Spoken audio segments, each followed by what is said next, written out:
love the chase and the hunt, and I set the pace when I'm running. I always take what I want and I always give it 100. Don't need a bank, no I'm funded. Play the game like it's nothing. I'm always thankful for something. Don't take for granted, stay humble. Now wake up! It's time to look at the enemy. Look in the mirror if he is no friend to me. It's not working out, maybe it's the chemistry. It's time to break up so I can make a better me. Better believe in your mind, cause it's everything. You can mold, shape, find almost anything. All it takes is some time and some clarity to find your identity. It's mind over everything. Ladies and gentlemen, welcome to the 70th installment of The Bobby Kudo Show. And when I feel like this, I'm immortal. When I feel like this, I'm immortal. When I feel like this, I'm immortal. When I feel like this, I'm immortal. Welcome, everybody. Welcome to the 70th episode of The Bobby Kudo Show. As promised and delivered, I have a special guest with us here today. Mr. David O'Donnell, all the way from Scotland, 3,000 miles away, made the special trip to be with us today. Brother, thank you so much for being here. You're welcome, Bobby. Nice to be here. We have a lot to talk about. So I'm going to fade us out of here and get started. Everybody, thank you so much for being here. Really appreciate it. Episode 69, huge success. The listens are fantastic. The Patreon is doing amazing. And I just want to thank the audience. Without you guys, none of this exists. I'm just so humbled. I know it's been quite the journey. To be 70 episodes into the show and almost 3 years into this. And, when I started it wasn't much. It was just me, a computer and a microphone, a USB microphone. And now here we are in the studio and, a very nice studio. Thank you, brother. Thank you. Thousands of listens, thousands of downloads, and the support has been amazing. And for me, the show, David, the show is about evolution. It's about how do you better yourself? How do you make things better for yourself? And for me, surrounding myself with people that are intelligent, people that are smart, people that are successful, people that are driven. And you, sir, you are the first nuclear physicist to be on the show. You know what I mean? I just talk about top of the mountain here. You know There's what I mean? not many of us out there, so it's amazing to me. And you know what? I got to ask you this right off the start. How do you even get there? How do you wake up in the morning and say, "Hey, I want to be a nuclear physicist"? How does that happen? Well, it doesn't really happen quite as you say, but I know what you mean. So basically, when I finished high school, I went to study engineering. Didn't really enjoy it at all, so I spent 1 year engineering, and then I moved on to study physics, which is basically what I've always wanted to study. Yeah. And I realized that when I was talking to some people who were already studying physics, and I started thinking about, I love Star Trek, and they talk about all of these cool particles, all of this cool physics, and that's what I want to do. So I then went on and studied a 4-year undergraduate degree to study physics, first of all. Yeah. And then following that, I did a PhD, so a further 3 years. And it's in the PhD level that you start to specialise, whether you're going to do nuclear physics, astrophysics, particle physics, solid state physics, whatever type of physics you do, you spend the 3 years of your PhD doing that. And then at the end of that, you get your doctorate. And then it's just a kind of, like you were talking about, it's an evolution. Yeah. So basically you move from your PhD onto some research positions, and it's always good to travel around, go to different places, meet new people, open up your network. Yeah. And then eventually you might become sort of good enough, and you might have a network which is sufficiently large, and you've got so many papers that you can then get a permanent position at a university. And that's basically where I find myself. So how do you end up in nuclear? How does that happen? Yeah, it's just at the university at which I was studying, there was a strong nuclear physics research group already there. Yeah. And so I was working under the for one of my undergraduate projects, I was working under one of the head of the nuclear physics group at that, and basically, he just offered me a PhD, and I really loved the guy. It was going to be studying with him. And I, of course, you're not going to say no. Right. I mean, that's not every day somebody asks you or gives you that opportunity. Exactly, you know what I mean? Exactly. Seriously. Normally you have to, and I'm not saying it was because I was super special or something. It's just I happened to be at the right place at the right time. But normally you have to apply for these things. Being offered one, I just thought, well, absolutely, yes. Of course, you take that opportunity. Yeah. And he went on to become my PhD supervisor. This is Professor Bob Chapman. Yeah. And he's still... He's been retired for about 15 years or something like this, and he still comes in twice a day No kidding. Sorry, twice per week. Yeah. And helps to supervise the younger students and so on, kidding. and helps us. So yeah, he's really still involved. So now you teach? Is that what you're... That's right. Okay. So my job is kind of like, I would say 40% teaching, Yep. 40% research, or research as Americans tend to call it. Yeah. Right. And about 20% sort of admin work and stuff like that. So yeah. And so all your students, are they in the nuclear physics? Like, so that's their... Most of the courses I teach are actually nuclear physics based. Yes, I also teach a quantum mechanics course, but yes, it's Wow. and most of the courses I teach are nuclear physics based. And then I have my own PhD student who I supervise, and he's doing a nuclear physics project. Yeah. So let me ask you a question. Yeah. Do you see the world differently now? Would you say before you started, just like us? Yeah. And then you gain all this knowledge. Yes. And you see things differently, right? Yes. I mean, I would imagine you see things in a microscopic atomic level. So you know Sure. things that I'll probably never even see. Right. So does the world change for you? Does it look different? Yeah, a little bit, but I think, like, again, I guess I'm going to probably come back to this, but again, like, in this evolutionary way, you Yep. just kind of build on your knowledge, Yeah. So you don't actually necessarily notice that something has changed. Gotcha. You know what I mean? Gotcha. I'm sure, yeah, you're right. Like, if you go back 20 years ago when I was an undergraduate student, of course, I see the world differently now, right? Yep. But you don't notice it happening. There's not one instant, like, click moment Right, where you right. basically just switch and you're then like, oh, wow, I see the world completely differently. Yeah. You just build gradually, day by day, Yeah. and you just build up your knowledge and whatever. But I'll tell you one thing that has given me, as a result of that whole process, that has changed my outlook of the world, is I'm very, very lucky and I get to travel for my job. So we, in the UK, we tend to go to the US, to Europe, so Finland, Germany, France, this type of thing. And we go and we use these large-scale laboratories that are situated around the world. So we go for like maybe a week or two at a time. Yeah. And that is really eye-opening because you not only get to see new places, but you get to meet people from all sorts of different cultures, Right. all sorts of different walks of life. Yeah. And so that really is eye-opening. And so, yes, as a result of that, I can definitely see the difference, like from me 20 years ago to now. Yeah. You know, my horizons have broadened immensely. Right. Well, we were talking a little bit before the show. Yeah. And you mentioned Nina, correct? Yes, Nina? yeah. Nina, your wife, Nina. Yeah.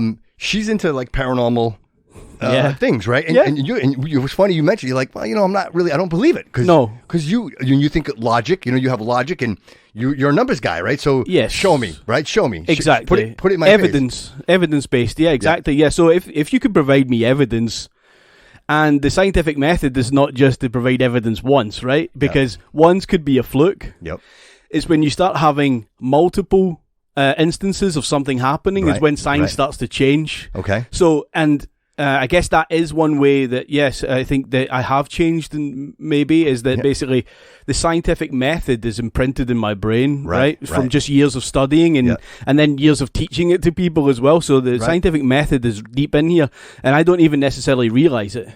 But I need evidence when someone says something. Yep. And so if you're talking about spirit world or ghosts or something like this, then I'm not going to basically just say, nah, that's rubbish. Right.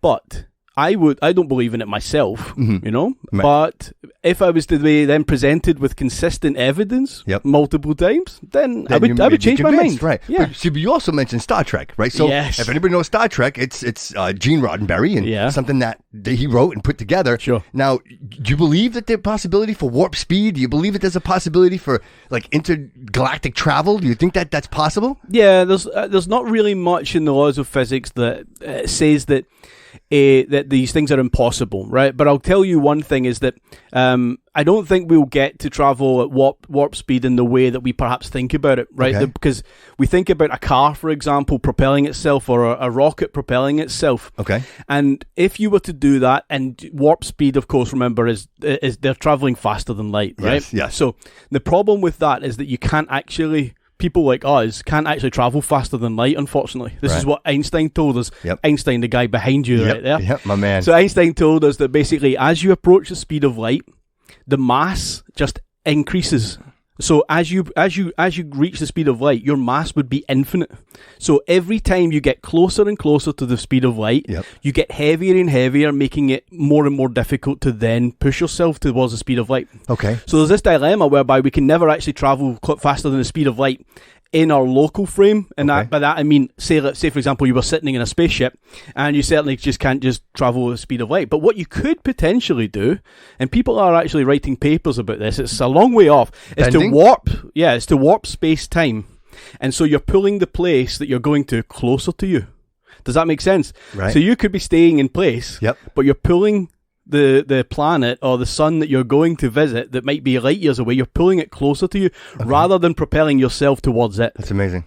That's an amazing concept. Because I've always heard even the like folding a piece of paper. Yes. Right? Like if you would take 2 points and fold that piece of paper and bring those 2 points together, that could be a way that we could travel long, far distances in a possible time. But then again, like you said, how do we physically do that? Like how do our bodies withstand that kind of... Right? Yeah. No, and what you're describing there is exactly what I was talking about. Is if you imagine space-time like that piece of paper that you're talking about, Bobby, you just basically, you bend it and you bring those 2 points closer together. Exactly. And the way you would do that, perhaps, would be to... I mean, we don't fully understand gravity yet. Okay. This is one of the other things. We don't fully understand it. There are a lot of things about gravity that are still puzzling us. Yep. But for example, if we could create a mass that was large enough, that could potentially bend space-time in the way that you're talking about, and then bring those points closer together. Yeah. That'd be amazing, wouldn't it? It would be. I mean, and look, obviously you're a logical man. You believe there's life out there. There has to be life out there, right? Yeah, I think so. I mean, mathematically, the math when you think of how many thousands of galaxies there are out there, and that's what we can see. Yeah. And they actually just launched, what is that, Omega-3 telescope? The James Webb telescope. The James Webb telescope. They just launched that thing, and now we're seeing so much further. And you know what, and again, for the audience, it's not the perception of distance, it's the perception of time. Precisely. Right? Because, I mean, it's really about how long it takes to get to that point. Yeah, how long the light takes to reach us. Right? Because we're talking billions and billions of light years. Yes. And how is, I mean, to me, the idea like of a black hole and having that dark energy and somehow being able to travel through that, and maybe it's a wormhole and all of these possibilities. And you're closer to that, man. Like you have a perception of that I could only dream of having. I mean, the idea of being able to concept things like that at just that galactic scale. The universe is so vast and endless. Yeah. And having some type of understanding of that at an atomic level, that's very impressive, my man. Okay, it really thanks. Is. I mean, that's very, very impressive. Yeah, but you asked about the numbers in terms of like the probability of having another race out there, right? Yep. We actually can put a number on that. Really? And it's called something called the Drake equation, and it's a series of basically terms which multiply together, each giving a probability. And I forget them off the top of my head, but they're going to be something like the probability that life exists on any other planet. And so physicists or astrobiologists, they come up with these ideas and they go, well, maybe it's 1%, you know, and they can give ranges in terms of their estimates of this. Yeah. But then there would be another equation which would be, another term which would be, what's the probability that life form would become something like us, sentient, intelligent, and so on, and what would the likelihood of them being able to get through the hard times that the human race has already gone through, right? To reach the point where they can actually start to send out signals, or they can build something in space that you would be able to detect. Right. And so there's all of these terms. Like a Stargate. Yeah, exactly, like a Stargate, yeah. And there's all these terms and they all multiply together. But you know what? They don't give you zero. The Drake equation doesn't give you a zero probability. It gives you what we call in physics a finite probability. Okay. That basically there is a chance. And when you look outside, I mean, the image that was just released from the James Webb telescope, Bobby, was one of the what they call the deep field image. Okay. It's incredible, right? You see like thousands of galaxies in this image, right? Yeah. And that was taken from a patch of the sky that if you stood on Earth and you held a grain of sand, a single grain of sand up in your finger at arm's length, that's what the patch of sky looked like. That's amazing. And that was thousands and thousands of galaxies, and that's not us even reaching very far. Wow. I mean, that's like that image was taken from something like 5 billion years after the Big Bang. Yep. The James Webb will be able to go even further back. There's galaxies behind those ones. Amazing. And so you just think, Of course, it's Of a course, no-brainer. It's a no-brainer. There has to Yeah, be. There has absolutely. to be. There has to be. So how about the theory here? Here we go. We're going to kind of go rabbit hole a little bit. Okay. So the Egyptians, right? Yeah. The pyramids. Mm-hmm. They say that there's a chance that there was some intervention there, and that somehow the pyramid was actually a tool to harness energy to make light. Do you believe any of that? Do you think that's a possibility? I mean, because they've got the images, the holographics that actually show, like, these flying machines, and then you wonder, could that be true? Could we have been maybe planted here by some other race, right, and said, hey, leave them alone and see what happens? I mean, that's an interesting perspective of being planted here.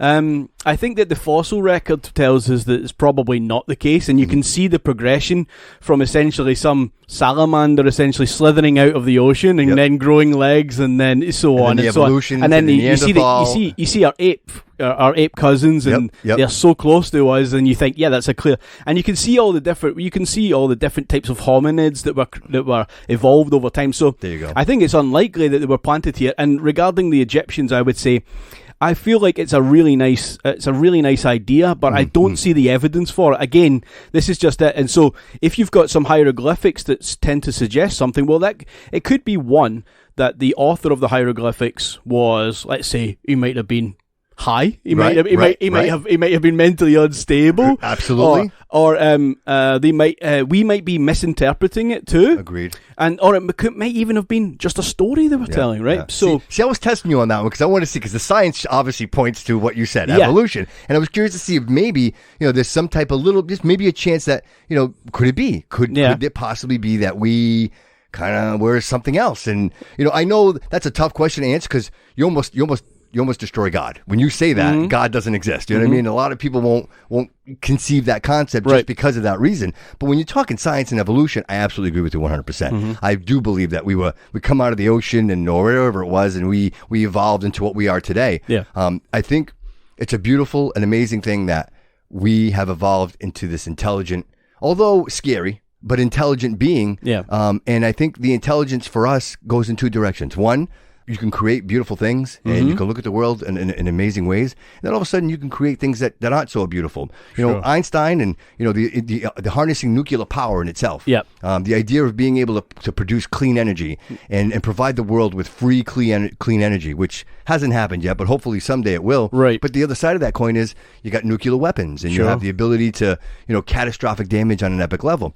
Absolutely. How do you feel about that? How does that? I mean, because it's a contradiction in both, right? Yeah. I mean, one of the greatest minds of our existence. Yes. And you almost accidentally create something that could ultimately just destroy our existence inherently. So, how do you feel about that? How does that? Yeah, it's a great question, Bob. I mean, I would say that I think that you're right in the sense that there's double-edged sword, isn't there? Like, in terms of, like, yes, they opened Pandora's box when, for example, they first realized that, well, you could convert this much mass into energy according to E equals MC squared, right? Yep. Now, so, and you're right that they quickly realized, I mean, this was the thing, is that, the Manhattan Project, I mean, they realized that because we were in a time of real strife at the beginning of the 20th century, right? That first half of the 20th century is just marked with, 2 world wars. Absolutely. Spanish war, basically. You've got all of these wars going on all around the world. And so, I think it's unfortunate, but it's only inevitable that their first idea was to, well, let's see if we can harness that to build a bomb, right? To do damage to our enemies. So that's really unfortunate. And personally, I would be happy if we got rid of all the nuclear warheads in the world. But at the same time, yes, we do perhaps have a way now of, as you said, nuclear fusion. Unfortunately, it always seems to be just over the horizon. It was when I was a student 20 years ago, and it still is now. But there are some really exciting projects. For example, one happening in the US here in the Ignition facility. There's one in a place called Cadarache in France, and then there's one in the UK, for example. Yeah. And these facilities are really exciting. They do potentially offer a clean source of from fusion. Yep. That's basically recreating the nuclear reactions that take place in the sun. Or stars, stars all around the universe. But we just harness those. We could potentially have this really nice source, because you can take the material from seawater, right? You can take the deuterium that you need from seawater. You can create the tritium that you need in the reactor itself, and it produces very little to no long-term radioactive waste. So the difference is, right, just real quick, is the reaction, right? Yes. In one, you're exploding. Exactly. And the other one, you're not. Am I correct? You're bringing things together. Exactly, yeah. So fission is the sort of the conventional one which we use throughout the world currently to create power, right? I mean, for example, in the UK, we rely on nuclear fission for 20% of our energy. Okay. I don't know what the figure is in the US, but in France, it can be like up to 80% of their energy. So these are really, they're very important parts in terms of the energy budget of many of these countries. Right. But you're right, like when you take something that's inherently unstable, and then it just basically you give it a slight nudge, right? You fire something called a neutron at it, okay, and you give it a slight nudge, you give it a tiny bit of energy, and because it's so unstable, it just explodes apart. Okay. And the explosion part produces all of the energy, and you get a lot of energy. It's so much more efficient in terms of energy production rather than coal, gas, oil, all of this. It's so much more efficient. Right. But as a result of this, you do end up with long-term radioactive waste, which you then have to deal with. You either bury it underground, and of course, lots of communities are understandably unhappy about that, having to live and share their land with this. Sure. But then, yes, you're right. And the one which is always on the horizon, but was hopefully closer now than ever before, is this idea of bringing two small particles together and causing them to basically combine. And that's what happens in the sun. So is it unstable? Is that why it doesn't work? What's the reason why we can't? So at the moment, what you have, in the sun, for example, where these reactions happen all the time, individually these reactions are actually still really they're unlikely to happen. You have to produce a lot of energy. You have to give them a lot of kinetic energy to bring them together. Yeah. And then they've got this mutual sort of repulsion that keeps them apart. Okay. So you've got to apply huge temperatures and huge pressures to basically force them to come together. And at the moment, and all the way, since the nuclear fusion research first started, we are putting in more energy than we're getting out. We can do these reactions. We can make these reactions. But at the moment, we're in the negative. So we're in the red at the moment. And then, but through different technologies that have been developing over 40 years or so, they're getting closer and closer to basically breaking even. And then once you get into the black in terms of energy, you start producing more than you're putting in. That's us. That's amazing. That's amazing. And that will change the world. Oh, yeah. Imagine these countries that don't have anything, that don't have where now you don't want certain countries to have this nuclear energy, this nuclear power, because obviously, like Iran, they're going to use it for purposes that are less than peaceful. Yes. If you could have that and you could provide that to people, I think it, I understand solar and wind. I think that's, again, part of I think the theme of this episode is evolution. Mm-hmm. And I think we learn that although they're very, very good, it's almost like it's a good backup. You know what I mean? Right. It's not a good source of a primary source. Not too long ago, probably 2 years ago, I don't know if you heard, in Texas, they had a huge ice storm. Texas doesn't normally get ice or snow or rain. Yeah. Well, all of their energy is solar power, wind power, and all of that ice and snow just froze everything. Yeah. And now you've got a whole state. Texas is one of the largest states in the United States, and nobody has any power, no energy, and there's nothing you can do.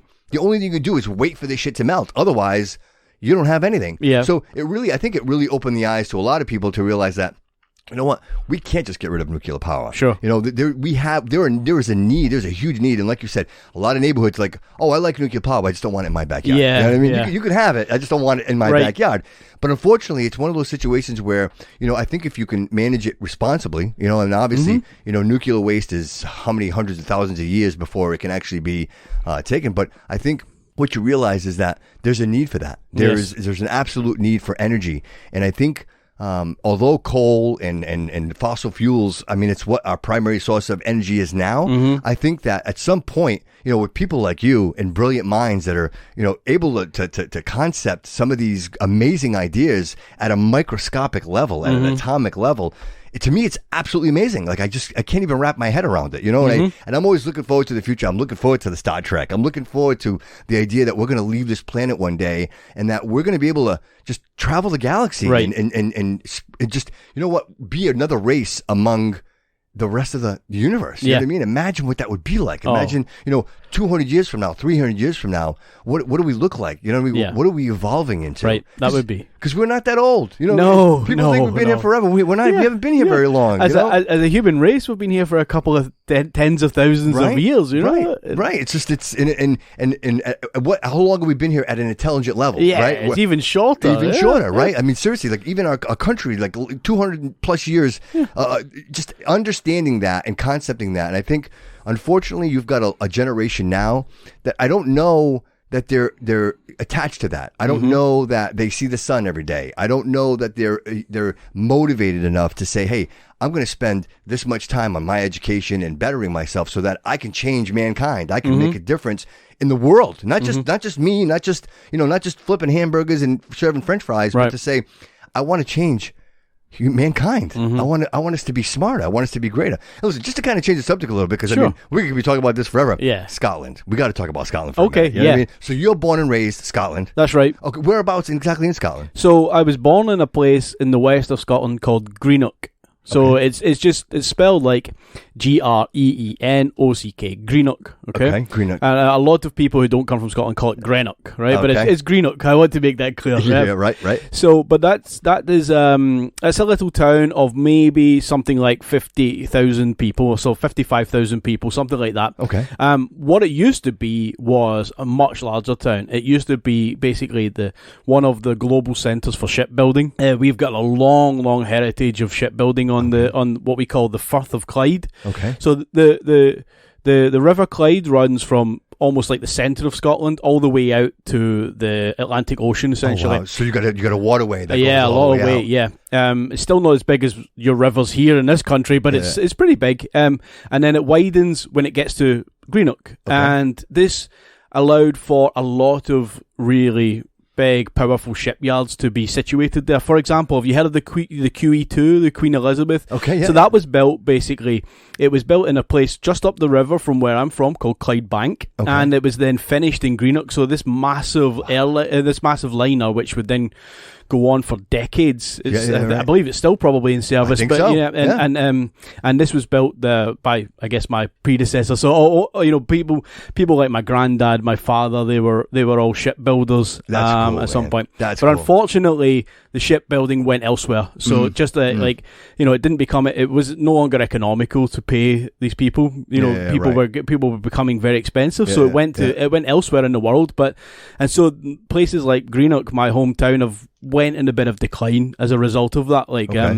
But now I live in a place called Glasgow, which is the biggest city in Scotland, and it sits basically on the Clyde. So I'm only about 25, maybe 30 miles from my hometown. But it's a big metropolis of about 800,000 people, something like that. No kidding. Wow. Now you mentioned is it like Fall River, Mass? Is that what you... Greenock I liken to Fall River. Okay. Right? All right. So those Greenock, two are like the same. yes. Because a lot of the audience that listen, they're from Fall River, Mass. Sure, so right. they'll be able to relate I see a lot of similarities between Fall River and Greenock, right? So they're both, in my opinion, they're both like very working class towns. Yep. I know that it's a city. Right. But I see. So Greenock is a town, but it's only a town because we differentiate between towns and cities differently than you guys do here in the US. But I see Fall River and Greenock and a lot of similarities. Both working class places. They've both got a heritage which I would say is in decline through one way or another, right? And I think in Fall River it would be the mills, right? Absolutely, the textile industry. That when the textile industry kind of faded out, I'll tell you a true story. My mom was in the textile industry working for Quaker Fabric. Yes, they employed over 5,000 people. They went on vacation they used to shut down for 2 weeks in July. They came back. There was a sign on the door. Shut down for business. They went down to unemployment and filled out. And that was it. It was over. So you had 5,000 people all at once that lost their jobs. So that was a huge impact to the city. Although others followed, again, the textile industry kind of went over India and kind of just everything moved. It's funny because I was working for a textile company that would go in and liquidate. I was actually liquidating all these mills. So I got to see this firsthand going in and seeing all this equipment and all this and shipping it all overseas. Just all of it was getting loaded, crated, and shipped out. And they didn't care what condition the equipment was in. They wanted it. Right. They were building the Coast Magnets, which actually do like the waistband elastics and the knitters and all of this equipment, sewing machines. And it was like just hundreds and thousands of pieces that none of it got thrown away. It all got shipped overseas. Right. And we lost that industry in Fall River. And I think over the years, they've made the adjustments. There's a lot of new restaurants, a lot of like commerce that came in to kind of supplement a lot of that. But I don't think Fall River, born and raised, was never recovered fully from that, because you had a generation of people, like, for example, my mom, immigrants from Portugal, came in, they bought a 3-family home. They were working in the textile industry. That was their life. And as they got older, us, the kids, we didn't keep those houses. A lot of us just kind of, the parents pass, we sell the house, and we're moving out to where I am now, out in Berkeley. You kind of go out to this little town, you get a little single-family house, and you almost move out of the city. Sure. Although you've got a generation of people that stay behind, what is it you're doing? And most of it, you're traveling. You know what I mean? So I think Fall River is up and coming again. I think they're doing real well. Yeah, I agree. I mean, one of the things I think has started to really, I can see is clear separation between like Greenock and Fall River is that I don't think, I for example, in this trip I've been on, I went to Pier 52, the restaurant, down by the waterfront. Down by the waterfront. Yeah.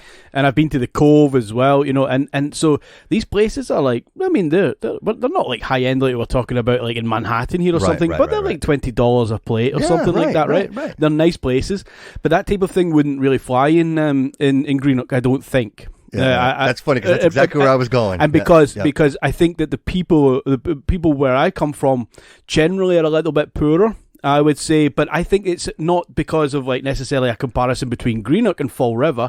I think it's this area surrounding Fall River, and this is coming back to your point. People move out and they bring some of the wealth outside of that, but it's thankfully coming back in now, right? Exactly. Now, whereas I think in Greenock, for example, most people who maybe move out, like myself, they just go to Glasgow and then that's it. They stay in Glasgow, and there's nice restaurants in Glasgow and so on. Right. And There's don't no get me reason wrong. to leave. There's no reason to go. Exactly. And don't get me wrong. I'm not saying there aren't nice restaurants in Greenock. If anyone's happens to be listening to this, I'm not saying that at all. But I'm just saying that like something like $20 a plate probably wouldn't fly in Greenock, right? Yeah, right. So I'm starting to see a bit of a difference, and I think that's exactly what you've identified, which is this sort of gentrification, let's say, of the waterfront, taking over many of these warehouses, all these older buildings. Repurpose. Exactly. Yeah. I was in the Canned Heat Brewery, for example, the other day, and basically, you just see this was probably a boatyard, right? That someone's just converted into a brewery, and you think, that's smart. It's brilliant. That's smart. It's brilliant. And it still has the nostalgia. Exactly. You still get that waterfront feel.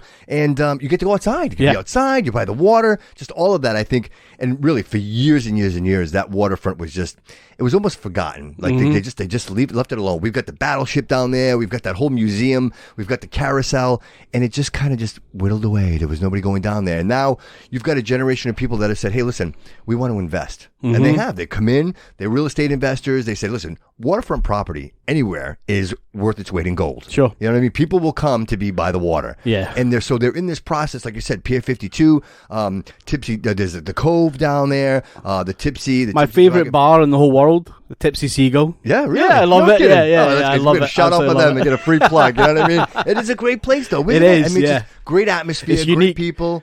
Yeah, my friends, Tavares brothers, Craig and Eric, they took me there many years ago, and I've loved it ever since. No kidding. Yeah. How many times have you visited? You come often? Yeah, I mean, obviously COVID stopped that for a bit, so we haven't. Right. This is the first time we've been back in 5 years. Oh wow! And so you see, like the family that we have here, like completely changing, and you're like, I wish I could have come here, But I think this is my 6th time visiting. So it was before COVID. It was on the frequency of either once per year or once every 2 years, depending on our hosts and their availability. What's a flight like from Scotland? How long does that take? To get it takes about, in total, I would say, and that's including like a stopover to change. It'll probably take about 11 or 12 hours. But the actual flight, if you went direct, would be something like 7.5. Oh, no kidding. Yeah, that's not bad. No, it's not bad at all. Considering, right? I mean, you're crossing the ocean. I mean, that's not bad at all. No, it's not Speaking of ocean.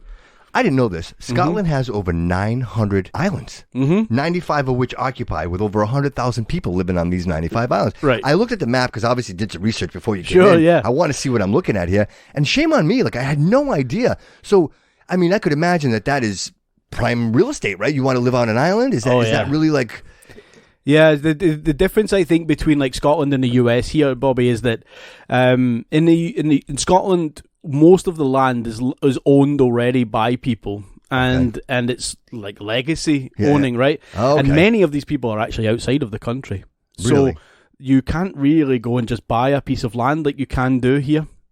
Right, so you can't just identify a nice place to live and just go and buy a piece of land. Really? You know, I know you can do it here because I have friends and family who have did this. Of course, you know? yeah, right. And you can do it in Finland, where I spend a lot of my professional life as well. You can just say, I'm going to build a house on this patch of land. Yeah, but in Scotland, it's not. It's whether it be through, like, for example, the monarchy of the UK owning parts of the land, or these what we call lairds. So they're basically lords. The Scottish word for lord, I should say, the Scots word for lord is laird.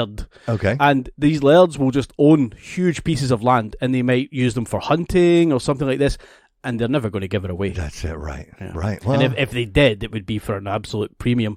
So what happens is that you get people like Russian oligarchs. I mean, up until very recently, right? But they're not coming now and buying land in Scotland, I'll tell you that much. But basically, the Russian oligarchs, people like this, were coming and buying pieces of land in Scotland as well. But the people of Scotland cannot buy this land. It is way too pricey. You know, when I got to be honest with you, that's not such a bad thing. And I only say that because when I think of places like New York City, which is prime real estate. I mean, if you think about prime real estate in the world, that's prime real estate. Absolutely. And we don't own any of it. It's all owned by people from other countries. Yes. China being one of those number one real estate owners in New York. So it's almost like you kind of lose that to other forces, and whether they want it or not, or just want to hold it, it's kind of like the same idea. You got the land and you're never going to sell it again, and now you get that prime real estate at a premium, and it's almost unfortunate because now what? Now you don't even have a chance. Like, even if I wanted to, I couldn't even try. If I couldn't, you know what I mean? It wouldn't happen. You know, my wife and I, we make a decent living. Yep. We're not wealthy by any means, but we make a decent living. But we could never afford to buy a piece of land in Scotland. Right. Not a chance. No kidding. I could save my whole life, and I'd probably never be able to buy a piece of land. That's amazing. I can't believe that. Like, that's absolutely amazing. It's the truth. Yeah, wow. Honestly. Wow. That's just, to me, it's almost outside of my realm of thinking, because, like you said, here you see something, you make an offer, they're going to sell it. I mean, right. Even if you had a little bit, you're a little wealthy, and you say, hey, listen, I'll pay you 10% above what anybody else is. Okay, well, people are going to sell it to you. You can buy it. Sure. I mean, somebody offered me that for this house. I'd be like, oh, here you go, take it away. Yeah. So the idea that you couldn't even get your hands on a piece of land there, that's amazing. It is. But I mean, these islands in themselves, though, they're absolutely stunning. Okay. They're stunning. I was looking at pictures. It's absolutely it's stunning. Like Lord of the Rings. It's like Lord of the Rings. Yeah, it really is. Like, it is. You know, just when you look at it and you say to yourself, that place actually exists. Yeah. It's not just a movie. I only wish Peter Jackson had come to Scotland to film, and not his native New Zealand, right? Because we could have made some we could have made bank doing that. But yeah, no, these islands are amazing. And the other thing they give us, if you're a whiskey drinker, I don't know if you are or you're not, but a lot of these islands give us many of the famous whiskies that people will know. Like? So, for example, like Islay whiskey is very famous for being a very strong peaty whiskies. Yep. Many of these islands, they add peat to the whiskey while they're making it, and so you get that strong, almost medicinal taste to it that many people like. Myself, I'm not a fan. You get that smokiness that comes from these West Coast island whiskies. And that happens all the way up to, for example, the Hebrides. This is in the top left-hand corner of Scotland if you were looking at it on a map. Okay. But all the way up, you've got beautiful islands. The island of Skye kind of just juts out from the mainland. It is absolutely stunning. Take my word for it. Yeah, it's a beautiful place to visit. Wow. And when are we talking population in a place like that? Places like that, they're probably making up something like the 50,000 of that 100,000 that you said, something like that, right? But the island of Skye is like is a big landmass. I mean, not in terms of like the US, right? But it's a big part of Scotland, and the people there are spread out so sporadically, in little hamlets, we call them, little rural villages, right? They're even smaller than villages, these places. They're maybe like 1 or 2 houses or a farm or something like that, but they're so spread out across the whole of that western... Time stopped, right? Yeah, like many places, stopped. yeah. Like I was looking at that, I'm like, that's just beautiful, so picturesque, and you wonder, like, these people are just enjoying life every day. Yeah. Right? Like, it doesn't... Like, there's no... Who cares? Yeah. Right? Who cares? And much of our history is on these islands as well, so you'll find, like, standing stones. So these standing stones would have been used by either Neolithic people, so they would be used maybe for rituals or to mark the passage of time. You know, like they might have something like Stonehenge. Like Stonehenge, yes, right? Right. The more famous example. But you've got these stone circles all the way up the islands in the west of Scotland, and then you've got really, really beautiful natural features like the mountains. You're right. Right. It's just a beautiful place. Wow. I'm not taking any money from Visit Scotland here, but I'm not a shill for the tourist industry. But it is. I would highly recommend it. I'd love to see it. I would love to see it. I mean, my parents from Portugal, a little different, the Iberian Peninsula, but still that mountainous kind of the ocean. You got that same. Well, I visited the Algarve. And I loved the Algarve. It was beautiful. And the I love the cliffs that basically just like drop straight off, right? And then you've got like a beautiful little seafood restaurant that's just almost hanging off off the cliff. Right. And then what I love about those is I think they're limescale cliffs. I'm not sure exactly, but basically the sea has eaten away at a lot of those cliffs. So you end up with these beautiful like arc structures, that are going into the ocean. It's so picturesque in the Algarve as well. Just millions of years of just erosion. Yeah, exactly. And you could never just duplicate that. No, ever again. No. And Scotland has a lot of that as well too. Yeah, like the islands just being eroded, and you've got this beautiful, picturesque, just scenery, man. It's just peaceful. Definitely. How many generations in Scotland for you? That's a good question. We don't really. I have to say, I don't really know. Because my name, many people might have recognised as O'Donnell. Mm-hmm. So that's an Irish name, which comes from like the west coast of the basically the northwest of the island that contains Northern Ireland and Ireland. Okay. And it comes from a place called Donegal. So the O'Donnell comes from Donegal basically, and Donegal is named after a king of that area. So. Yeah, it's one of my. So you get some royal blood. You get some royal blood in there. I didn't know I had royalty in here. Working class royalty. Yeah. No, but basically I think they moved over probably sometime in either the 18th century or the 19th century. They moved over for various reasons. One of them might have been, like, for example, the potato famine that occurred in Ireland. Okay. And it meant that basically huge numbers of people left Ireland to go to the US. A lot of them, and a smaller number of them went to places in England, for example, and a smaller number of them went to places in Scotland. But it was a mass exodus due to that, just due to the people who were dying from this awful hunger that happened because their crops failed. Yeah. And so I can't actually locate exactly. I've not really gone out of my way yet, but I know that we are at least third generation that are basically like Scottish, right? Yeah. But where the Irish part of our family comes, I don't know. I'll maybe one day. In 20 years' time or something, when I'm retired and bored, I might go and look into it a little bit. But at the moment, I'm happy to just. So, how old were you the first time you visited the US? Oh, good question. So I was probably like something around. So it was during my PhD. I came to Chicago.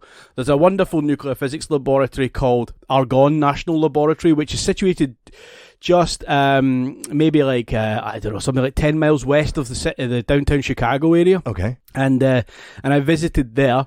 And then I also, during my PhD, I visited Yale in New Haven, where there used to be a nuclear physics laboratory. It's no longer there, unfortunately. But so that would probably be me in the region of 24 or something like that. So 24, you're an adult. You're an adult with absolutely, experience. Yeah. What was your impression when you came into the US? Yeah, good question. So, I mean, I've always loved the US, right? I love the food. I love the food. Yeah. I love the portions, right? Yeah, everything's big here. Yeah, everything is big. Exactly, yeah. And the diversity of the cuisine as well, because of, you've got so much diverse culture here, really from immigration from from all the way from basically, when Plymouth Rock and so on, all the way. Right. You've got multiple waves of different types of immigration, and they bring with them their culture, and they bring with them their food, and then that food becomes part of the US culture, right? Yeah, absolutely. And so I love the idea of basically you can go to this little Mexican restaurant over here, or a beautiful little Italian restaurant here, and I love that. So I've always loved that. So, but the one thing that always sticks in my brain was when I was in New Haven. I was staying in a hotel downtown in New Haven, and I was quite naive at the time, and I came downstairs, and I was a smoker at the time. I haven't been for many years now, but I was a smoker at the time, and it was a non-smoking room, so I came outside my hotel, and I was having a cigarette, and then a chap came by with a shopping cart, and he was looking in the trash cans to put things into his shopping cart. I had only seen this in movies. No right? kidding. Yeah. And then I started thinking about basically that some of the wealthiest people in the world were sending their kids to this town to go and study. Right. But downtown were some of the poorest people I had ever seen in my entire life. True. And this dichotomy between these two worlds really kind of stuck with me. Yeah. And I don't see it so much. I don't see it everywhere in the US. Right. Right. Yeah, I don't really see it when I come to Raynham, Massachusetts, or something like that. Right. Yes. So I'm not saying that it's throughout the country, but that was one of the things that stuck with me early on. Was basically, yes, they've got this really clear. You've got one extreme. You've got very, very, very wealthy people, and you've got extraordinarily poor people. Absolutely, and that's different in Scotland. Yeah, we've got a much more socialist look on take on things. Okay, and the population. Well, we still have a lot of poor people and a lot of hungry people, and we have wealthy people. Well, I just explained most of our land is owned by these people. Yep. But basically, we have I would say we have less of the extremes. Right. We don't have as many billionaires, and we don't have as many people who are in basically, they're essentially dying because they don't have food, they don't have a home, and so on. Nothing. They either drugs or it's a very unfortunate. We have big drug problems in Scotland. Really? Though. Yeah. Well, see, in Scotland, like marijuana is not even legal, right? Like no. Nothing's. They are no go for anything. No. Right? Just no go. No, and I don't know. I don't see it changing anytime soon. Yeah. I think that the UK is so backward when it comes to things like marijuana. I can see the effects that it has on people that I know here. I personally know, and they partake of this substance that I guess nature gave us. Yeah. And we discovered that it had some medicinal benefits, and it had some really cool effects as well. Yes. And I don't think the people in the UK, the politicians in the UK, are so backward. It's incredible. Wow. So when I look at what's happening in the US, I'm not only jealous of it, but I'm also looking at it going, why aren't we taking advantage of this? Right. When I first seen the amount of tax that Colorado brought in that first year, saved the state. This is what the people in Mass were looking at. They went, "Wow, we are getting a bit of this, right?" Absolutely, and we should be looking at this too. Scotland could benefit enormously from this. Right. Marijuana is it's a widely used drug in Scotland, but it's illegal. And so you got all of these people who are either they're just like they're teenagers and they're kind of pushing boundaries, and they're getting maybe they're getting into trouble with the police because they've got a small amount of marijuana. And now for the rest of their lives, they've got this black spot on their record because they dabbled with marijuana. And they were never going to go any further than this. They were never going to move on to class, as we call them, Class A drugs, things like cocaine and heroin and things like that. But then also I think that we could take advantage of this medicinally. So many people could benefit from this. Absolutely. See, to me, the huge contradiction is alcohol. Because we obviously know the effects of alcohol, the long-term effects of alcohol. So how is it you can allow one? And you don't allow the other. When you look at the end result, I'll be honest with you. I've never met someone who died from marijuana. I don't know anyone who is addicted to marijuana. But yet, those alcohol, I can say both. I know people that I loved that I've lost, and I know people that I loved and don't like anymore because of alcohol. Like there's so many, and again, I'm not that I'm anti-alcohol because I'm not. I mean, I like to have a drink myself, but it's either one or the other. And my personal opinion, not to get too political, is I think you just got to let people do what people want to do. I think the idea that, the governments take so much control over what we do daily, and even to the sense, and it was crazy. I was walking the other day and I was thinking about it to myself, and I'm like, you know what? The idea that there's a law that I need to put my kid in a car seat is insulting.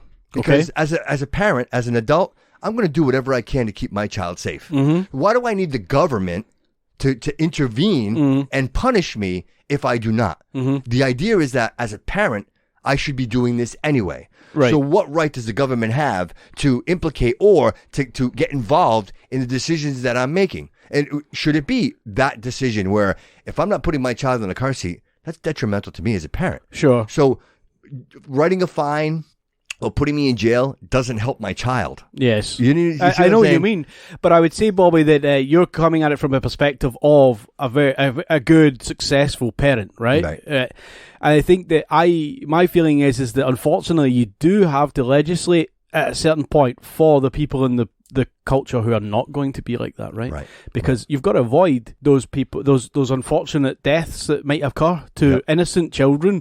Because you get people around us who are not. They're not on the ball like you are. They're not thinking about their kids. They're more inclined to just get to their destination quickly, and so they don't put them in a car seat because, So I think that I understand what you're saying, but I would say that the politicians do actually have to legislate for the people who are going to misuse the liberties that they've got. Right. So yeah, but that's my feeling. But I think you're right in terms of the marijuana stuff. I think it's spot on. It's just basically let people do what they want. Yep. And I think we should go one step further. And it's just happening to a certain extent now in Scotland, whereby we've had traditionally a big heroin issue. Okay. All right. Yep. And we're it's actually moving towards more injection of cocaine.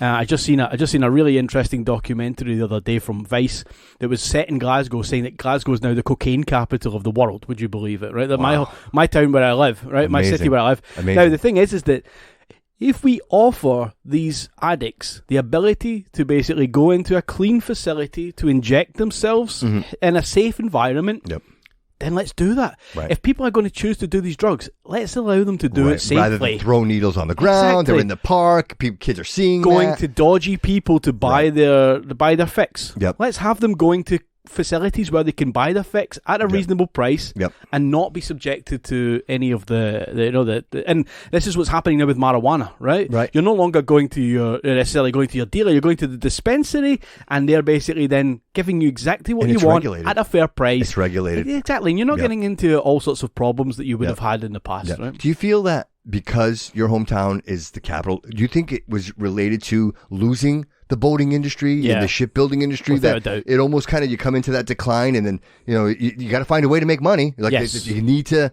Do you think that kind of maybe supplemented that in? I mean, I don't know this for certain, but I would predict that you could find exactly an anti-correlation between basically employment increasing and so it would be a correlation in this case, employment increasing and drug use increasing. Right. Because when people are long-term unemployed, what are they going to do? They turn to something to find a way to get through the day. Absolutely. And that's alcohol abuse and or hard drug abuse, right? Right. And that I agree with you. Yeah, that's. I think that is probably one of the reasons why. And it's the loss of the shipbuilding industry. And for a long time, we had something that substituted for that. IBM, so the American company IBM, they had a plant in my hometown, Greenock.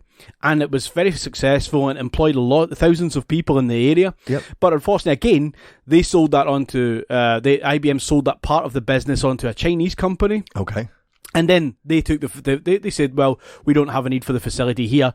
Let's move it back to China, where we can have cheaper labour and so on. So that closed down again. So you've got this double hit of basically, people losing their jobs twice now. So people who had been employed in the shipbuilding industry had maybe worked their way up and got to senior management positions in this facility, and then that shut down. So you can only imagine that.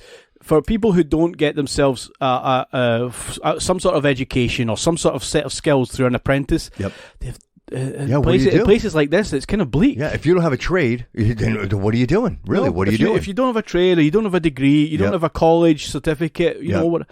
It's tough. And so what are you going to do? You're just going to turn to some substance abuse, probably. Yeah. Wow. So let me ask you real quick. Yeah. Friends, your friends. Yes. Do you still have a lot of the same friends that you had when you were younger? I mean, I would imagine that your career would probably maybe drive you in a different direction, and maybe you kind of lose touch with a lot of people. You might think that, but no, I do have the same group of friends that I had 20 years ago. And one of the reasons for that is that while we were all students, we all worked at McDonald's together. That's okay, awesome, so we all flipped burgers together. Yeah, and I met my wife at McDonald's. Yeah.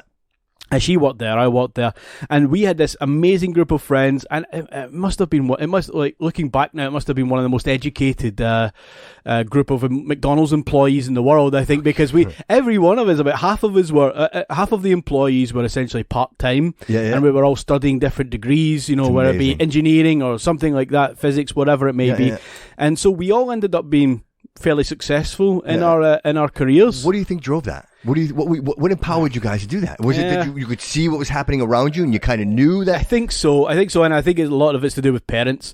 So, for example, like neither of my parents ever went to what you call college, what we call university. Neither of my parents did. My uncle did. He was the first in our family, but that was it. And he was like a legend, because he did this, Right. And so no one else in our family ever had done this. And so my father and my mother would be like, you're going to university. That's it. It's basically like the whole of my high school would be like, you're going to university. Don't care what you do, right? But you're going to get yourself a degree because you're going to get out of here. You're going to do better than us. Yeah.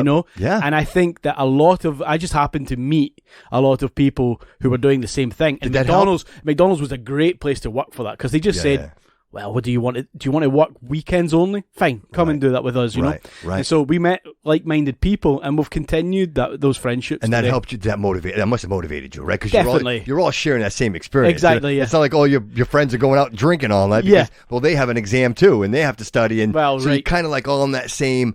Wow, that's amazing, man. What a cool story. And David, I hope you're not offended by this, but you are one of the most regular guys I've ever met in my life. Like, it's so refreshing. Like, if you didn't tell me, I would never know. Sure. Because normally you think, well, a nuclear physicist, I can't even have a conversation with that person. That's the perception that, maybe on that level of intellect and conversation, I couldn't do it. But here we are, man. And I'm so impressed and just like, thank you. I'm flattered, man. I'm absolutely flattered. I'm really flattered to have this conversation with you, Bob. It's really nice. I really enjoy it. And I mean, sure, in my line of work, I do meet a lot of people who are kind of like there. Maybe not as sociable as I am, let's say, right? And they might fit the stereotype that you've got in your brain if you meet a nuclear physicist, right? Right. But no, I don't know. I just a normal guy who basically ended up studying something that I just love nuclear physics. I love physics in general. Yeah. I love nuclear physics, and I get up every day. I love going to my job. That's awesome. And my wife will tell you that if you ask her, that basically I spend way too much time doing my job. But it's not work. It's not work. It's not work. I sit there with my laptop, and she's like, "Oh, watch the TV show," and I'm like, "No, I'm doing something," and I'm working. Yeah. But it's I love it. When I say it on the show all the time, if you do what you love, you don't work a day in your life. Yes. And that's always the message, is telling everybody who's listening, listen, do what you love. Yeah. There's no reason why you couldn't or why you shouldn't do what you love. And if it means investing some time to say, hey, listen, I do need a degree, or I do want to do this, then do it. Yeah, right. And I guess that's what you've done, Bobby, right? Yes. In this podcast, right? Yep. You're now doing what you love, right? Absolutely. Because otherwise, I guess we wouldn't be sitting here on a Thursday evening, right, talking to one another about this. But I guess you've done the same thing, is that you've not only gone out and got yourself the skills that you needed in order to do this, but you've went and invested in the equipment. Yeah, right. And then you've invested in the time. And you can tell in the same way that you're seeking out guests. We just happened to meet the other evening, right? Like the universe brought us together, brother. Exactly, exactly. Yes. And you're just seeking out guests and so on. So you're clearly putting in a lot of time yourself. Absolutely. But I imagine it doesn't feel like work to you. It does right? not. No, because you enjoy it, and I can really see that. I love it. I absolutely love it. Well, because you can't have... Normally, this type of conversation can't happen when you're out having drinks. Why? Because you're distracted. There's other people. You're sharing conversations with people. But to sit here one-on-one and be able to tap into just a little bit of what you have to offer, it's amazing. And I know the audience is absolutely going to be just taken back by this. Because honestly, brother, the chances of me having a nuclear physicist on the show, to me, this is a benchmark, brother. This is, to go 70 episodes and to finally get to this point where I could have somebody at your caliber to be. And I hope I'm not saying, but it's just, to me, I'm just honored and flattered that you're here, man. Okay. I really appreciate this. And I just, before we go, I mean, we're already an hour into the show, but just before we go anywhere, I'm not going anywhere. You mentioned something really interesting the other day. We were talking about weddings in Scotland. Oh, yeah. So we can't go without talking about this. So typically here, when you get married, you usually do the stag shower, and then then you have the wedding, and then you go to the reception, and then you have the reception, and everybody gets shit-faced, and everybody goes home, and it's over, right? Yeah. And the bride and groom goes on a vacation. Scotland, it's a little different, right? Yeah. You guys do like a double down on that, right? Yeah, pretty much. Yeah, I mean, so if you're, the wedding itself will normally take place, let's say, from like 11 a.m., but that will go all the way till about 1 a.m. the following day, right? And then even after that, people might be going to their hotel rooms and whatever. They might be carrying on the party after the place is closed, right? Yeah. But you normally, let's say, for example, you've got like a church wedding, right? Let's just say you've got a church wedding. Yep. Normally, the service might start at 11 a.m. And then you'll go afterwards. You'll go to some drinks reception. So you'll be standing there around, maybe chatting to some people. There'll be canapes going around, and you'll be having some drinks. Yeah. Then immediately after that, you might sit down for a meal together, and then you'll have all the speeches and stuff like that. And that might be, I guess, like the part where it's exact same as your reception, right? Exactly, yes. But afterwards, there will be an additional thing that will happen whereby you will invite guests. And Americans find this very strange, okay? Right. But you'll invite an additional set of guests that are maybe not so close to you. Okay. But they'll come for like an evening part of the thing, and it will turn into like a bit of a disco. Wow. Right, and there'll be food provided. Like, in my wedding, for example, we had a proper sit down meal, but in the evening we had a barbecue that was then provided, so people could get burgers and hot dogs and things like that. So the people who just arrived could benefit from that, and then anyone who's still hungry from the earlier meal could also take advantage of that too. But the party continues on till about 1 a.m, something like that. Yeah. But the key part about this that's very different in Scottish weddings is that when we're at the service itself, most of the men, if not the ladies, will have what we call a hip flask. Okay, so basically just like typically like it might be like a pewter or something like this, but basically a silver metal canister, which is with whiskey. So basically, you've got the good stuff in there. Yep. So you'll get people that are already at 11 a.m. swigging on this. So you're talking about a whole continuous day of drinking. Wow. Wow. So can the people from the wedding reception, let's say we'll call it the reception, can they stay for the second part? Oh no, they have to stay. I mean, it's almost there. So it just gets massive. Yeah, so all these people.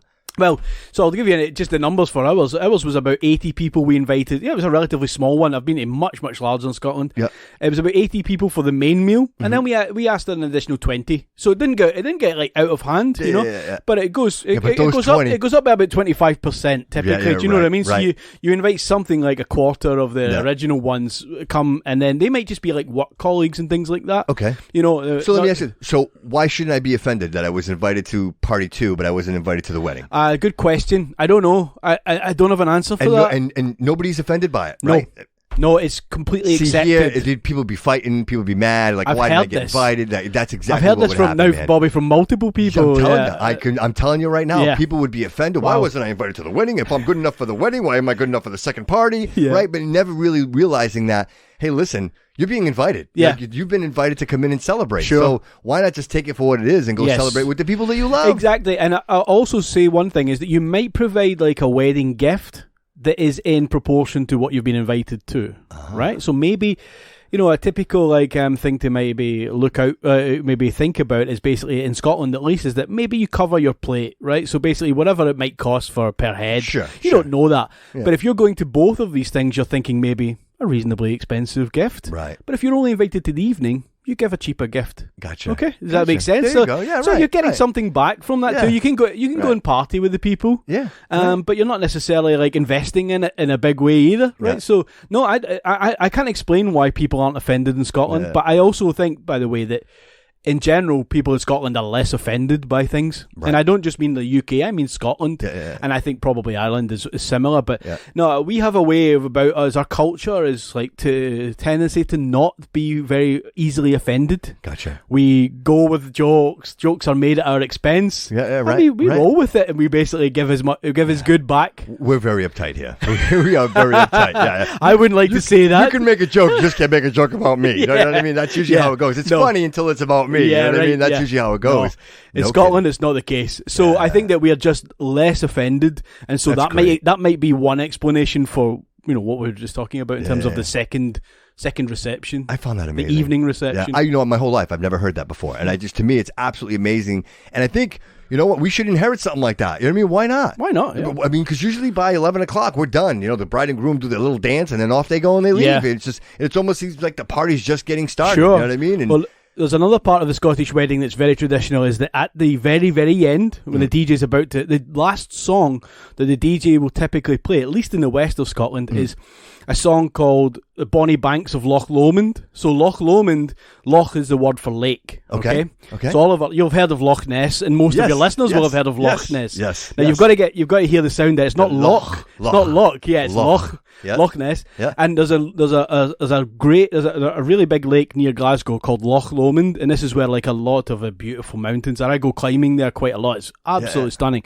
But anyway, there's this song called The Bonny Banks of Loch Lomond, and everyone basically holds hands, and you kind of cross your hands. I'm showing Bobby what I'm doing here, but basically, you cross your arms and you hold hands with the people next to you, and then the bride and groom go in the centre, and you sing this song, and that's typically how they end. But everyone is like, that's quite, they're quite well tippled by that point, let's say, right? Yeah, but what a wonderful, beautiful moment, right? And that's just bathed in tradition, right? Yes. Culture and tradition, and no matter what, like you go through all this whole but you still get that little bit of tradition there, and you end that wedding that way. Exactly. What a beautiful story, man. That's amazing. Thank you. Real quick, before we get out of here, Yeah. what's the future look like for you? What do you obviously you're at where you're at. Where do you see yourself 5 years from now? What's the impact? Okay, I would like to eventually become a professor. So what I want to say about that is actually that in the US, I think that all the people at my level are typically just called professors.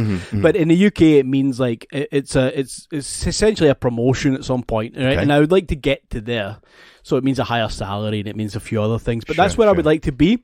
But I have a few ideas that I'm working on. I'm working on an idea for cancer treatment that I want to get funded. Really? And I would like to see that eventually becoming part of the way that many people are treated in terms of their cancers. Really? I think it really offers a lot.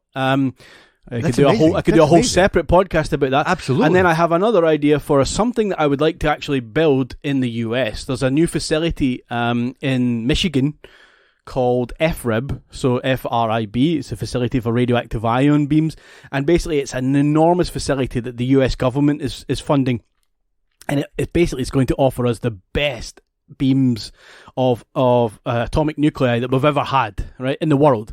And I would like to build something that I can then bring to the US to do some studies with these beams. So I'm looking to get that funded. So in 5 years, I would like to have my cancer research project having been funded, and having a bunch of talented people working under me working on that, and just kind of like go with it, guys. And then on the same side, I would like to do something that's much more fundamental as well. So part of my research is like applied. Okay. So someone benefits directly from it, and another part of it's just like, well, what the hell is going on with this little atomic nucleus, right? Like, the thing at the like center of the atom. Collider, right? Like exactly, a particle collider, yeah, exactly. Right? That's it, yeah. I want to use a particle collider in Michigan, East Lansing, Michigan, basically. Yeah, I would like to see those projects having been funded in 5 years' time, and those would be underway, and we'd be making progress with them. You have potentially could change the world. You have there's a potential you could literally change the course of mankind. That's amazing. That's really amazing. Perhaps, yeah. I don't know if I would put it quite in those words, but I guess in my own small way. But then in the same way, you're making changes. You're making changes to people's lives here, for example. So in many things that many of us do, we are making changes, positive changes to the world, and that could be measured in terms of, well, I built this thing and it's benefited someone, or you could say, I've created a podcast, for example, that's benefited, X number of people's lives. So I think in the same way that I'm changing the world, you are too, Bobby. So, thank you, sir. So I don't think you should necessarily just look at me going, you're changing the world, and sitting there going, I'm not, because you are doing it as well. Thank you, sir. It's just through a different means. Right. And I think we both share that passion for mankind. Like, just how do we get better? How do we? Because it's never about, what am I doing? It's about what are we doing? And, and I always say one person at a time, right? If you can reach, I always said, if I could sit behind this microphone and I could just reach one person, then I'm winning. That's the whole plan. That's the idea. Because for me, I always say to myself, what can I leave behind? What's my legacy? Yes. Right?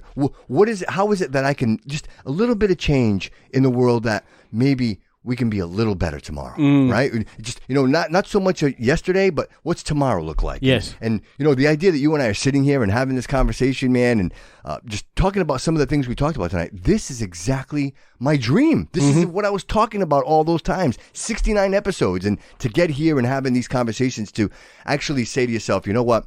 It's so much bigger than just us. Yes. We're just each one single human together collectively. Yeah. It's a beautiful, amazing anomaly that you could never replicate. No. Individually, I think we're weak. Together, there's nothing we can't do. I agree. You know what I mean? There's nothing we can't agree. do. And I think talking about these situations and making people aware that we can make a change, and never thinking to yourself for one second that your life isn't important enough or you don't have the capacity to do something different. Really, honestly, even if it's walking an old lady across the street. Yeah. Even if it is volunteering in your community. I always say it. It starts with your community. Yes. That's where it starts for everybody. You don't have to go and move a building or a mountain. No. All you have to do is participate.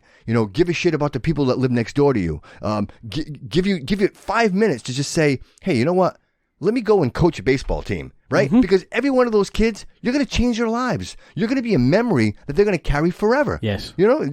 So just realizing and harnessing that, I think that power, to your point, either you're a nuclear physicist, you're a podcaster, or you're on a ship and you're getting lobsters. You know what I mean? Like exactly. You're making a difference. And I think all of that collectively, I think it's really it's the evolution of mankind, man. Yeah, I really like that. believe that. I truly, honestly believe that. And I think we're becoming more and more in touch with our reality and our existence. We recycle. We're more sensitive to our environment. We care about, animals that are dying. Like all of those things that we're becoming sensitive to. And it's taken us so long. I mean, the Industrial Revolution just ravaged and raped this world. I mean, we literally took every resource we could and nobody even cared the consequences of that. Right. And I think finally we're starting to make some difference. Obviously there's still a lot of things happening in other countries that they don't care about the world the way we do. Yeah. But I think the collective, the larger collective does care. Sure. I think those other countries you talk about, they might just be behind the schedule a little bit, right? Yeah. Because they might just be catching up. Yeah. We look at our countries and we were the pioneers for all of this industrial revolution stuff that you talked about.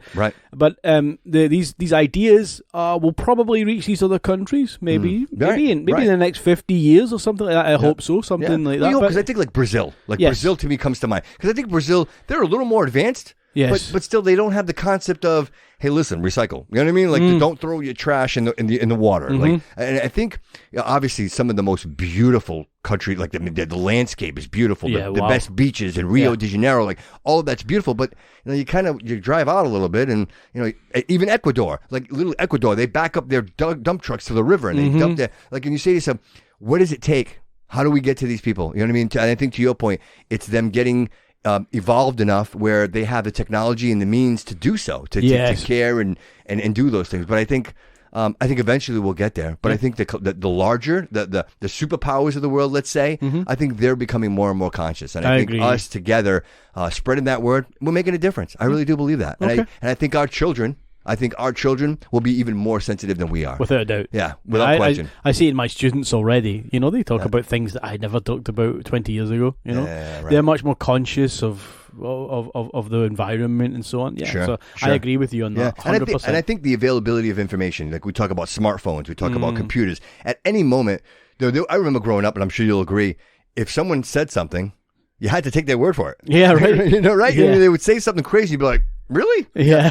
Now you literally pick up your phone and you Google it, You're and like, that's BS. That's dude. BS, man. You're lying to me. That's not true. Yeah. So I think that in itself, again, one more time, let's say it one more time, the evolution, and I think our children in this generation, your students, have that information. So they're going in much more zeroed in and zoned in and conscious of this, as opposed to being someone coming in and not knowing any idea. Like, you're going to teach me the English language. No, they already know the English language. Now we're going to use the English language for them to learn what it actually means to be at unison with your world, with your existence. Yeah. You know what I mean? I Wow. What a great episode, man. This is unbelievable. Yeah, I've really enjoyed myself. We're going to do this again. You know what? And next time you visit, and even though you're in Scotland, we can do this over the phone. Sure. Man. I would love to do this well, again. Just hit me up when you're ready to, I want to hear about your cancer research. Okay. I would love to talk about that, and I would love to spread the word on that. And you know what? And honestly, if we can get the word out there and maybe some funding, whatever it takes. I could put it on a funding application, say, it was on a podcast. So yes. That would be amazing. Why not? We could spread the word, and that'd be fantastic, man.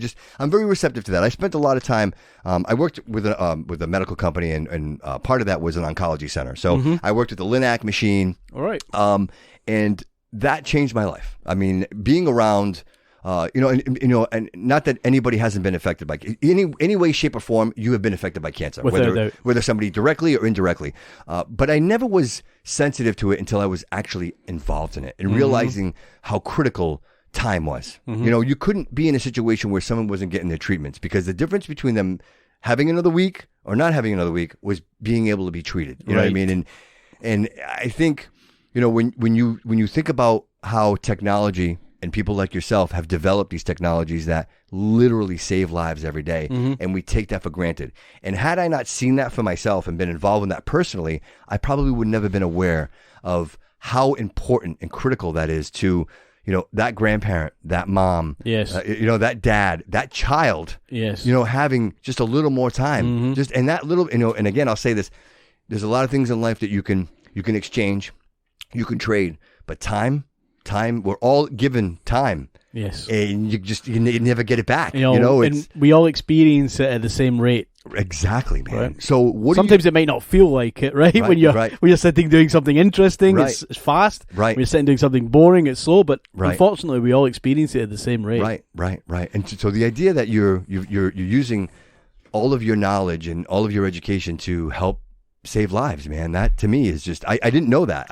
Let's hope so. And I think that for a potential future podcast, I think that your knowledge of having worked with the Linac would actually be good, because it is going to be, it's a radiotherapy, it's an evolution of the current the radiotherapy that I'd be working on. It's not like an idea that like something that Albert Einstein would have, where it's completely revolutionizing it, but it's a step that would then help people to identify what type of cancer it is, how is it progressing, how is it likely to progress, and it's information that oncologists at the moment don't have. Having your knowledge already of of Linacs and how they work and whatever, and what they offer to people, that would be quite good. Right? Yeah. And the thing is that it was always about target treatments, where you at one time you would just give them radiation. You go in a room and we're going to bombard you with radiation. And if you don't know, I mean, it literally kills all your cells. Yeah. Now you target that. With Linac, you had the ability to zero in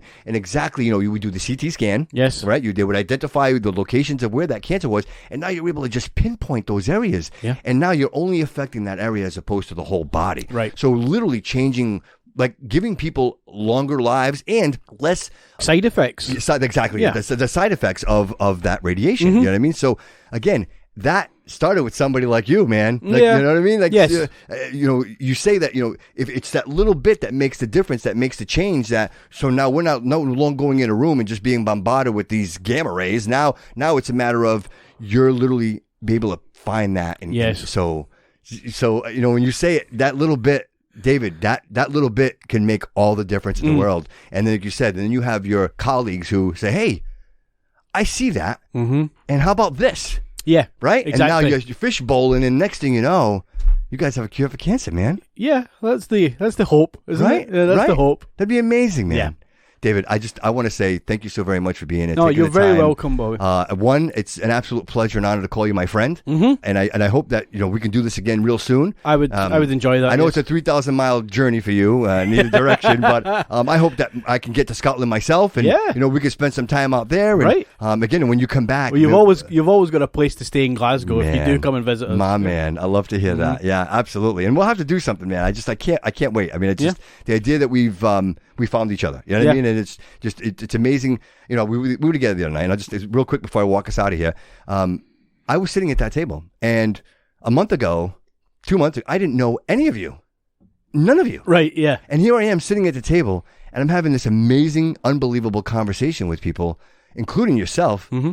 And I say to myself, this is the universe. Yeah, this is what makes life good, isn't it? Absolutely. You know, and I missed that. And it was for so long that I kind of removed myself. And, you know, I mentioned in a couple of episodes where I wasn't social, and I love to talk, you know, and I get on the podcast and I could talk and I got people in the show, but out in public, I was almost introvert, you know, I was almost, I wouldn't look at you. I kind of, you know, I'm target zero in where I'm going. I'm going to the grocery. Now I walk everywhere and people want to talk to me. Like, I've almost like lifted the shield, and for some reason, just people just want to have conversation, and I miss this very, very much. And the idea that we're here today, and the idea that we shared that evening, and just to me, life couldn't be better, my man. Yeah. Like, I'm living my best life. Great. I really am. I'm really pleased to hear that, Bobby. I mean, I've only known you for a very short time, but I can see you're a very effusive, you're a very happy guy. So, I'm just pleased to hear that you're in a good place. Well, thank you, sir. Look, is there anything you want to mention on the show? Is there, like, if anybody wanted to reach out to you or interested in anything, is there anything? No, I'm happy just to be here. Awesome, not necessarily looking for any follow-ups or anything like that. Awesome. But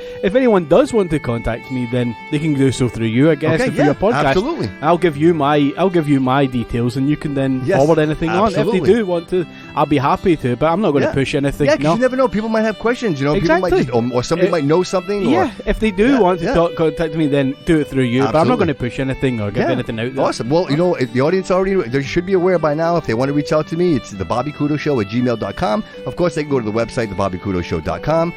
Or give me a call, 508-475-9499. Leave a message. And, you know, I'm very grateful to be here, and I'm so grateful that you're here. And I just can't wait to see what 71 looks like, 72. And, you know, episode 200, man. I just keep saying, like, this the momentum is unbelievable. The audience is receptive. And I think we're delivering a clear message to people that life can be good, man. You just got to get out of your own way. Absolutely. You just have to get out of your own way. You know what I mean? Like, you know, people will say it all the time. Oh, college, 4 years. Listen, I blink. 4 years just went by. You know what I mean? Like, literally, you blink and it's gone. And to be able to say to yourself, you know what, I invested in myself, and I'm going to be a better person tomorrow, whatever that may be, whatever it is. Exactly. You could go to bartending school. Like, go do it. Like, why are you going to work and hating your life every day? You know what I mean? And I only say that because I was there. I lived it. And I'll never do that again, man. I will never do that again, you know? And here I am, and I'm literally bathing in my happiness, you know what I mean? That's like, I almost feel guilty about it, but I don't. So, David, thank you very much for being here, bro. You're welcome, really Bobby. Thank you for the invitation. Have a safe trip home. Like, you guys are leaving this weekend? Yeah, on Sunday evening. On Sunday, yeah. So it's really critical to get you in here. Absolutely. When we did. So I really appreciate you taking the time, and, you know, obviously it's your vacation, and to come into the studio. Oh, I know it's a little warm in here. I'm actually working on some AC. We got to get out of here before we pass out. So everybody, please don't forget to reach out. Remember the Patreon, thebobbycudoshow.com. Go check it out. And I really appreciate everybody being here. And remember, everybody, always remember that all roads lead here.